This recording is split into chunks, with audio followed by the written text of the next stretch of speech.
you were to read a range of grade 9, grade 8 and grade 7 essays, you would work out what makes a grade 7 essay different from a grade 8, different from a grade 9. So I went out to find as many essays as I could that had been marked by AQA senior examiners to work out what it was that made the difference, and also how I could explain that in a simple way to my students. The idea behind this is, what could I find out that I could transmit? And so this page is crucial. It's my level 6 page, which is where grade 9 starts, and it says, on average, students getting grade 9 wrote about 975 words. Now, that hides a really wide range. Genius students, and that's not going to be many, but genius students could do it in 660 odd words. The average student would take 1100 to 1200 words in order to get the grade. That's simply because you have to write so many explanations to score really well.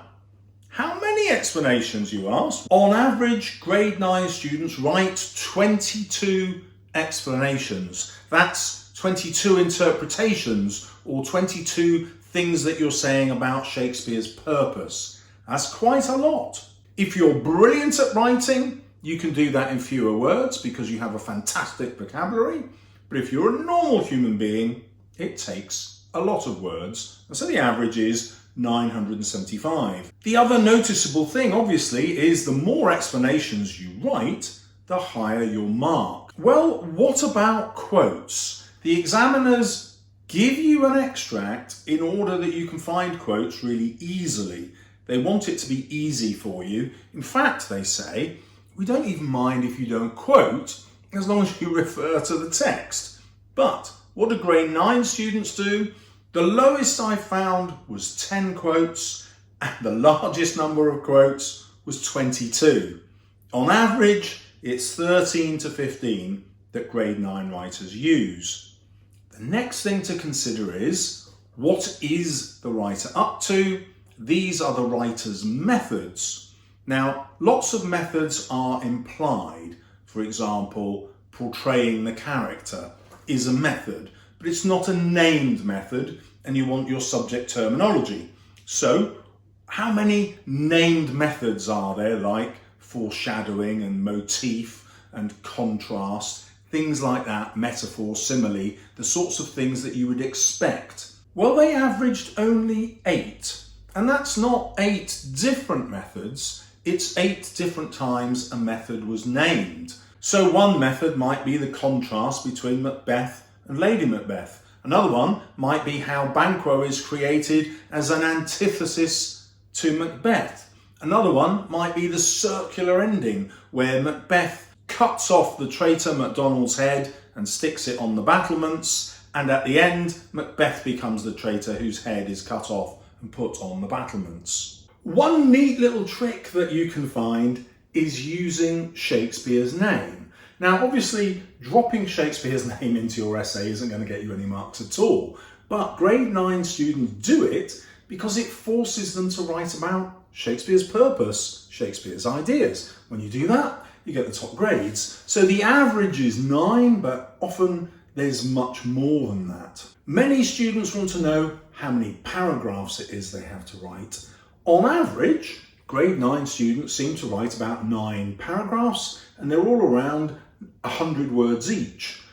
Do they follow a structure? Is it a petal or a pretzel or a peel or any other anagram you can think of? And the answer is no. When you read these answers, students' paragraphs are different. Each one does not repeat a pattern. What the student is really careful about is explaining Shakespeare's ideas as best they can with the best evidence, either a quote or a reference to something that happens in the text, or some context of the time which links to the quote or the reference and to Shakespeare's ideas. That's what gets you the marks, not the format of your paragraph. In terms of starting with the extract or following through a theme or character chronologically, you can get 30 marks out of 30 with either approach. However, what I've seen is that you have to be much more academic and have a much better vocabulary if you're going to do it from the extract, because the examiners reward a coherent argument. That's in the mark scheme. You want a convincing argument. And it's very difficult to build something that's convincing if you start with the extract and then you dart off to this part of the play and then you dart off to that part of the play. It can be done, but you have to be really academic to do it. If, however, you are not massively academic but just want a grade 9, and I say just want like it's an easy thing to do, it really is easy once you apply yourself if you've got the handwriting speed to write over 900 words. Then all you need to do is follow your character or your theme all the way through the essay, all the way through the play chronologically, and that makes it really simple to build an argument. Why?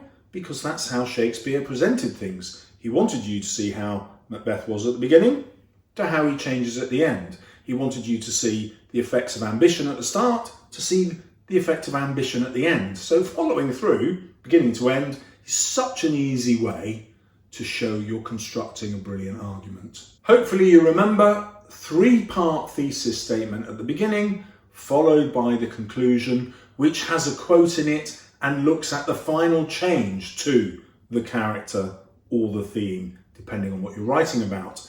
Does the conclusion have to link to Shakespeare's ideas? Yes, it does. You know that already.